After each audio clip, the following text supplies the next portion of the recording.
Tyler Robinson exposed the mastermind behind Charlie Kirk death. On September 10, 2025, the packed auditorium at Utah Valley University erupted in chaos when Charlie Kirk was struck down mid-speech.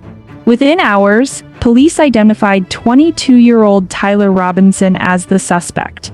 But investigators and the public are still asking, was he simply a lone gunman or part of something larger? Our in-depth investigation retraces the night of the assassination, the evidence that led to Robinson's arrest, and the unanswered questions surrounding one of the most shocking political killings in recent history.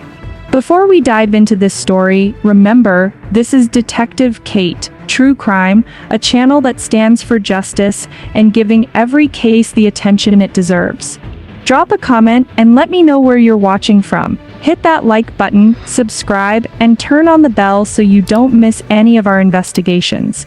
And don't forget, share your thoughts and theories below. Every clue counts. On the night of September 10, 2025, the auditorium at Utah Valley University pulsed with energy. Students, parents, and supporters packed the seats, waiting for Charlie Kirk's American Comeback Tour speech. The atmosphere was electric, cheers, flashing phones, and the sense of a rally more than a lecture. Kirk stepped onto the stage, his voice sharp and commanding. He had just begun building momentum when a single crack cut through the hall. For an instant, many thought it was a technical glitch. Then came the screams. Kirk staggered, collapsed, and chaos erupted. Security rushed forward, students ducked under chairs, and panic swept the room. Within minutes, paramedics were on scene, but the announcement was inevitable. Charlie Kirk was dead, struck down mid-speech by a sniper's bullet. The question that echoed across the nation that night was immediate and chilling: who pulled the trigger and why? Within hours, detectives began piecing the scene together. The fatal shot, investigators confirmed, had been fired from the rooftop of the Lucy Center, directly across from the auditorium. On that rooftop, officers recovered a Mauser .30 miter 06 bolt-action rifle, wrapped in a towel and hidden near an access hatch. Nearby lay a screwdriver, glove fragments, and other tools. Forensic teams moved quickly. DNA swabs from the towel and the tool matched a single profile: Tyler James Robinson, 22. The break in the case came faster than expected. When surveillance images of a hooded figure were released, it was Robinson's own father who recognized him. Overcome, he contacted police and confirmed his son was the man in the photos. That tip, paired with the DNA match, led to Robinson's arrest barely a day after the shooting. At just 22 years old, Tyler James Robinson was, by most accounts, unremarkable. Raised in a quiet Utah suburb, neighbors described him as polite but distant, a young man more comfortable online than in conversation. He had no major criminal record, no history of violence, and lived with his parents while working sporadic part-time jobs.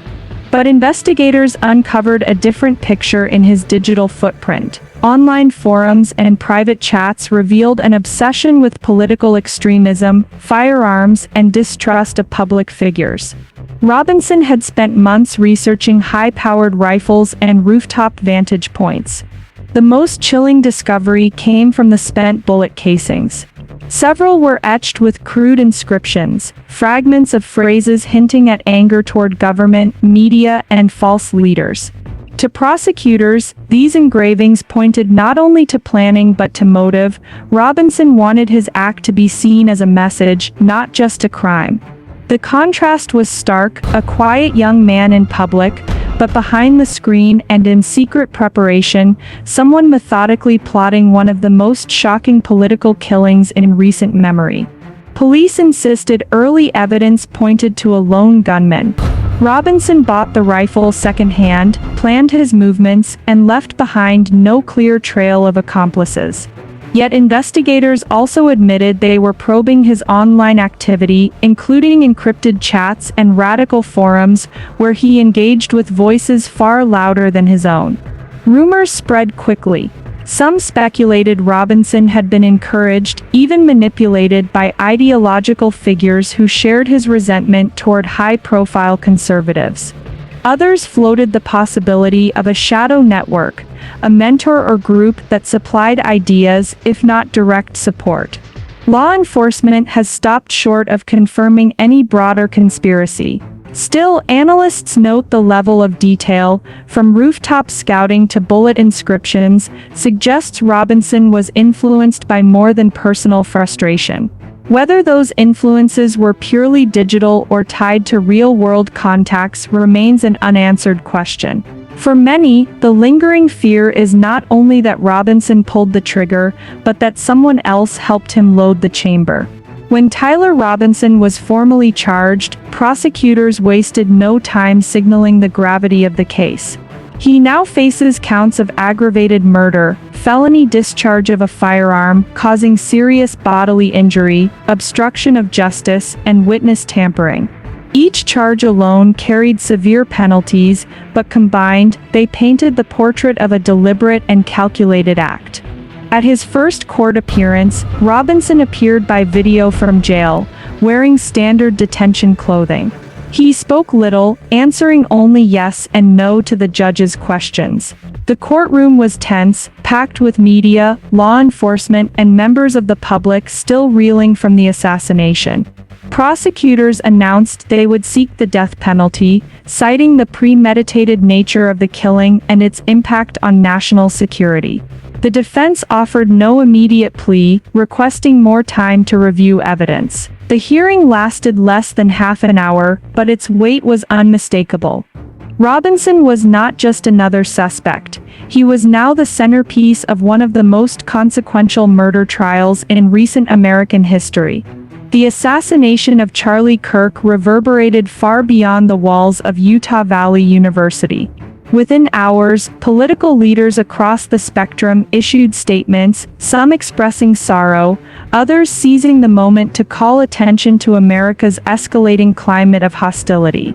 Supporters framed Kirk's death as an attack on free speech and conservative values. Former President Trump called him a patriot silenced for speaking truth, while allies in Congress demanded stronger protections for public figures. Critics, while condemning the violence, noted Kirk's polarizing legacy and warned against using the tragedy to inflame partisan divides. Debates erupted on television panels and social media. Was this the inevitable outcome of America's toxic political culture, or the act of one disturbed individual? Commentators clashed over whether the assassination was evidence of rising political violence or an isolated but devastating crime. In the midst of national mourning, Erika Kirk, Charlie's widow, stepped into the spotlight. Days after the funeral, she was appointed CEO and chair of Turning Point USA, vowing to continue her husband's mission. To some, her leadership symbolized resilience. To others, it marked a new chapter in an already contentious movement. The fallout was unmistakable. Charlie Kirk's death had become more than a criminal case. It was now a flashpoint in America's struggle over speech, ideology, and the dangerous costs of